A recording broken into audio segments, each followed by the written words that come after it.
वक्फ bill पर supreme court का बड़ा फैसला आया है। और क्या सरकार ने पहले मीडिया को अपनी भाषा सिखाया, फिर सरकार ने चुनाव आयोग को अपनी भाषा सिखाया, फिर सरकार ने क्या प्लानिंग के तहत ऑपरेशन सिंदूर में सेना से अपनी भाषा में बात करवाया, और क्या सरकार ने अब क्रिकेटर्स को भी अपनी भाषा सिखा दिया है। सूर्य कुमार जो बोल रहे थे वो सरकार की भाषा थी या क्रिकेटर की भाषा थी, एक बड़ी बहस चल रही है। बिहार में छात्रों का लगातार बेरोजगारी के खिलाफ धरना प्रदर्शन जारी है, लेकिन नेपाल पहुंचने वाली मीडिया पटना नहीं पहुंच रही है। आज प्रधानमंत्री मोदी पटना में पूर्णिया एयरपोर्ट का उद्घाटन करेंगे। अडानी को बहुत बड़ा पावर प्लांट दिया गया है, उसका भी सोचे शिलान्यास होगा पीरपौती में, भागलपुर में। 1 रुपए में 33 साल के लिए 250 क्रिकेट स्टेडियम के बराबर जमीन दे दी गई है और लगभग 1000 पेड़ काटे जाएंगे। मोदी जी कहते थे माँ के नाम पर 1 पेड़, पिता के नाम पर 1 पेड़ इसलिए लगाइए क्योंकि बाकी पेड़ अडानी को देना है। नमस्कार, मैं शंभू कुमार सिंह और आप देख रहे हैं नेशनल दस्तक। वो तमाम बड़ी खबरें जो आपके लिए जानना जरूरी है। अगर ये आप खबरें नहीं जानेंगे, इसका मतलब है कि देश में क्या चल रहा है ये आपको पता नहीं चलेगा। मैं बताऊंगा कि देश में किस तरह से लूट का अड्डा बन गया है। लेकिन सबसे पहले बात वक्फ बोर्ड बिल की। वक्फ बोर्ड को लेकर सोचिए किस तरह से लगातार फैसले आ रहे थे, देश भर में कोहराम मचा हुआ था। लेकिन सुप्रीम कोर्ट ने जो आज बात कही है वो बहुत चौंकाने वाली है। वक्फ बाय यूजर को रद्द करने पर रोक। वक्फ कानून पर सुप्रीम कोर्ट ने 3 सबसे विवादित प्रावधानों पर रोक लगाई है। वक्फ बाय यूजर को रद्द करने पर रोक। कलेक्टर निर्णय नहीं करेगा कि कोई प्रॉपर्टी वक्फ की है या नहीं। बोर्ड का सीईओ मुस्लिम होना अनिवार्य। राज्य वक्फ बोर्ड में 3 से ज्यादा सदस्य किसी और धर्म के नहीं हो सकते। सेंट्रल वक्फ बोर्ड में 4 से ज्यादा सदस्य किसी और धर्म के नहीं हो सकते हैं। 5 साल से मुस्लिम होने पर ही प्रॉपर्टी वक्फ करने की शर्त पर रोक। याचिकाकर्ता की मुख्य प्रमुख मांगे यही थी। तो ये बड़ा झटका लगा है। और वही सोचिए, धीरेन्द्र शास्त्री कह रहे हैं कि भारत में संविधान और कानून का राज होता तो धीरेन्द्र शास्त्री सलाखों के पीछे होता। ये हिंदू राष्ट्र के लिए लगातार प्रयास कर रहे हैं। तो वक्फ बोर्ड बिल पर सोचिए किस तरह से बड़ा एक झटका लगा है सरकार को और किस तरह से एक बड़ी जीत मिली है। अब दूसरी बड़ी खबर जो है वो क्रिकेट के मैदान से है। सोचिए, कल क्रिकेट मैच हुआ, देश नहीं चाहता था कि मैच हो, आम लोग नाराज थे, उसके बाद भी मैच हुआ। लेकिन जिस तरह से सरकार की आलोचना हो रही थी, क्या सरकार ने डैमेज कंट्रोल किया? सूर्य कुमार यादव ने हाथ नहीं मिलाया। जब खेल को आप खेल की तरह से फिर क्यों नहीं लेंगे? लेकिन मैच जीतने के बाद भी हाथ नहीं मिलाया। और जो उन्होंने स्टेटमेंट दिया वो लग रहा था जैसे बीजेपी का स्टेटमेंट है कि ये। तो सवाल है कि क्या सरकार हर जगह मार्केटिंग कर रही है? मैंने बार बार आपको कहा कि ये गुजरात मॉडल है। नरेंद्र मोदी 365 दिन 24 घंटा सिर्फ प्रचार करते हैं, चुनावी प्रचार। तो सूर्य कुमार यादव ने जिस तरह की भाषा बोली उससे साफ था कि वो सरकार के हुए नुकसान को डैमेज कंट्रोल कर रहे थे।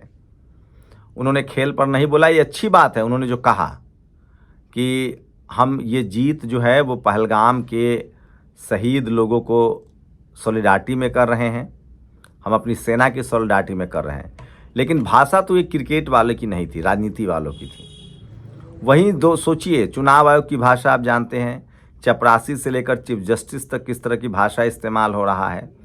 उसके बाद सोचिए ऑपरेशन सिंदूर में जो हमारी सेना की जो महिला आई थी, उन्होंने जिस तरह से संबोधित किया था भूमिका सिंह, और उनको जिस तरह से बीजेपी के लोगों ने हमला किया था, जबकि सरकार उनको लेकर आया था। अगर सोचिए मैच हार जाते सूर्य कुमार यादव तो क्या होता। लेकिन चलिए, मैच का खिलाफ लोग कर रहे थे और आज भी कर रहे हैं। उसके बाद चुनाव आयोग की भाषा जानते हैं, सुप्रीम कोर्ट की भाषा जानते हैं आप किस तरह की भाषा है। ऐसा लगता है जैसे सारे इंस्टीट्यूशन, एक समय था जब सिखों का जत्था पाकिस्तान नहीं जाएगा, ये सुप्रीम कोर्ट ने आदेश दिया था, वो भी मैं खबर बताऊंगा। अब क्रिकेट मैच पर भी कोई फैसला नहीं हो पा रहा है। बिहार के पटना में लगातार छात्रों का प्रोटेस्ट चल रहा है, आंदोलन चल रहा है, क्योंकि छात्र बेरोजगारी के खिलाफ धरने पर बैठे हैं। टीवी अखबार को इसको दिखाने के लिए फुर्सत नहीं है। वो नेपाल पहुंच जाएगा, वहां से खबरें दिखाएगा, वहां मार भी खाएगा, लेकिन अपने देश के लोगों की खबरें नहीं दिखाएगा। अरुण यादव हैं एक बीजेपी समर्थक, उन्होंने लिखा कि मेरी जाति हिंदू है और आपकी A.K. तिवारी एडवोकेट ने कहा, तुम्हारी जाति सिर्फ अहीर है और धर्म सनातन है। मूर्ति पूजक और हिंद महासागर के उत्तर हिंदुस्तान में रहने के कारण तुम हिंदू हो, बाकी मैं सर्वश्रेष्ठ हूँ क्योंकि मैं ब्राह्मण हूँ। ये जवाब था। और 80% OBC प्रोफेसर के पद खाली हैं, 64% दलित और 83% ट्राइबल पोस्ट खाली है। यह है विजय रूपानी। इनका एयर इंडिया प्लेन क्रैश में मौत हो गई थी, इनकी निधन हो गया था। उस कार्यक्रम में, इनके यहाँ जो कार्यक्रम हुआ उसमें बीजेपी के सारे नेता गए, टेंट लगी, 25 लाख रुपए का बिल था, बीजेपी ने देने से मना कर दिया। अब वो बिल इनके परिवार वालों ने चुका दिया, लेकिन उन्होंने कहा कि बीजेपी से ऐसी उम्मीदें नहीं थी। ये सोशल मीडिया पर वायरल है। मैच जीत गए हैं तो सब कुछ पहलगाम को समर्पित, अगर हार गए होते तो वो हर किसको समर्पित करते भाई। खेल है, जीत हार लगी रहती है, समस्या जीतने हारने से नहीं है। हाथ नहीं मिलाया तो कौन सा आसमान में सुराख कर दिया। खेलना है तो तमीज से खेलो या तमीज का फैसला लो कि खेलना नहीं है। यशवंत देशमुख ने ट्वीट किया है। ये राजनीति, सोचिए क्रिकेट में भी राजनीति डाल दी गई है। और कुछ लोग हमसे पूछते हैं कि फंड कहाँ से आता है। महाराष्ट्र के कई टीवी चैनलों के मालिकों और संपादकों को कुछ हफ्ते पहले करोड़ों रुपए दिए गए हैं ताकि आने वाले कुछ दिनों तक सरकार के पक्ष में हर रोज कुछ मिनटों के लिए खबरें चलाई जा सके। करोड़ों रुपए मिलने की बड़ी शर्त यह है कि इन सकारात्मक खबरों को चलाने के समय एडिटोरियल शब्द का इस्तेमाल नहीं करना है और इसे एक समान खबर के अनुसार चलाना है। ऐसी खबरों पर आप नज़र रखिए। सुबह से कुछ चैनल 2-4 दिन पुरानी खबर चलाकर दिखा रहे हैं कैसे महाराष्ट्र में सब चंगा सी। अगर वाकई सब कुछ अच्छा है तो पैसे देकर खबरें क्यों चलवाई जा रही है। वक्फ संशोधन कानून पर माननीय उच्चतम न्यायालय का फैसला बड़े पैमाने पर राहत देने वाला है। मैं आज माननीय सुप्रीम कोर्ट की चौखट पर इंसाफ की उम्मीद के साथ सुबह से मौजूद था। माननीय सुप्रीम कोर्ट ने सरकारी साजिश और जमीन खुद बूर्द करने के लिए कोई मंशा पर रोक लगाई। देश भर के तमाम अमन पसंद लोग जो संसद से अदालत की चौखट पर तक के लड़ाई लड़ रहे हैं, उनके लिए अंतिम तो नहीं लेकिन अंतरिम राहत जरूर है। ये बड़ी खबर है जो सोशल मीडिया पर वायरल है। इमरान प्रतापगढ़ी ने वक्फ वाले फैसले के बाद ये बड़ा पोस्ट किया जिससे आपको समझने में आसानी होगी। प्रेस कॉन्फ्रेंस में सूर्या सबसे हाथ मिलाया और पाकिस्तान के कप्तान को छोड़ दिया। जीतने के बाद किसी पाकिस्तानी से हाथ नहीं मिलाया, मैदान में खड़े होकर जीत के शहीदों को समर्पित किया। देखो यादवों को देशभक्ति का सर्टिफिकेट मत दो। अगर सरकार आदेश न देती तो सूर्या भाई मैच का त्याग छोड़ो, वो पाकिस्तान की तरफ मुंह करके भी नहीं देखता। गुजरात के पूर्व मुख्यमंत्री विजय रूपानी की अंतिम यात्रा का खर्च उठाने से बीजेपी ने इनकार कर दिया है। पार्टी की ओर से कहा गया कि अंतिम संस्कार में खर्च हुए 20-25 लाख रुपए रूपानी परिवार देगा। विदेशी कर्जा 2014 में 27 लाख करोड़, 2014 अंतरिम कर्ज 55 लाख करोड़, टोटल 82 लाख करोड़। 2024 में 62 लाख करोड़, 2024 में आंतरिक कर्ज 195 करोड़, टोटल 260 लाख करोड़। न बुलेट ट्रेन, न स्मार्ट सिटी, न किसानों की आय दोगुनी। फिर ये पैसा गया कहाँ। देश पर अभी 260 लाख करोड़ का कर्जा है। ये सबसे बड़ी खबर है। और बिहार के अडानी, सोचिए बिहार में अडानी को 250 एकड़ जमीन 1 रुपए में 33 वर्ष के लिए दी गई। कुल जमीन 225 क्रिकेट स्टेडियम के बराबर है जिसमें आम लीची जैसे पेड़ लगे हुए थे। मोदी अब अडानी के प्रोजेक्ट का फीता काटेंगे। मैच तो खेले, फिर अब ये नाटक नहीं होना चाहिए कि देखो हाथ नहीं मिलाया, आंख नहीं मिलाया, ये नहीं किया। बस यह सच्चाई है कि पाकिस्तान के साथ मैच खेलते और ज़रूरी हुई तो एशिया कप में पाकिस्तान के साथ मैच और हो सकता था। और सोचिए मैच पर रोक नहीं लगा सके। भारत सरकार का एक बड़ा फैसला, पाकिस्तान नहीं जाएगा सिख तीर्थयात्रियों का जत्था। ये भारत सरकार का फैसला था। यही बात अपने आका मोदी जी को काहे नहीं समझाया जो सांस में सब छोड़कर आधार को लिंक करने पर आमादा है। तो सोचिए कभी सुप्रीम कोर्ट में PIL दायर हो जाता था कि मैच ना हो। महोबा के एक घर में 243 तो दूसरे में 185 मतदाता संजय सिंह। उत्तराखंड के देहरादून के गेस्ट हाउस में एंटी नारकोटिक्स टास्क फोर्स की रेड। गेस्ट हाउस बीजेपी नेता को बताया जा रहा है। मध्य प्रदेश में भी एक बीजेपी का नेता ड्रग्स पैडलर था। ग्रेटर नोएडा पुलिस ने 1100 नकली पनीर बरामद किया था। और बेटे को घसीटने पर भड़के गडकरी, मेरे पास पैसों की कमी नहीं, हर महीने 200 करोड़ कमाता हूँ।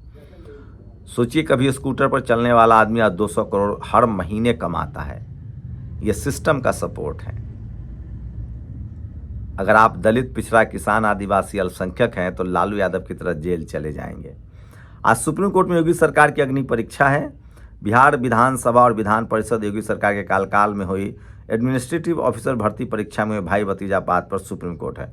और चीन ने एक ऐसा गुल तैयार किया है जो टूटी हड्डी को जोड़ देगा।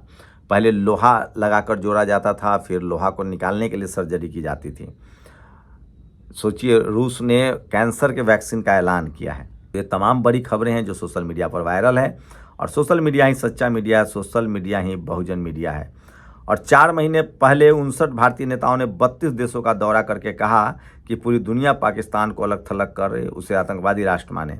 आज उसी भारत की भाजपा सरकार ने क्रिकेट खेलकर पाकिस्तान को करोड़ रुपए कमाने में मदद की है। तो ये तमाम बड़ी खबरें हैं। और एसएससी का एग्ज़ाम भी ये सरकार नहीं करवा पा रही है।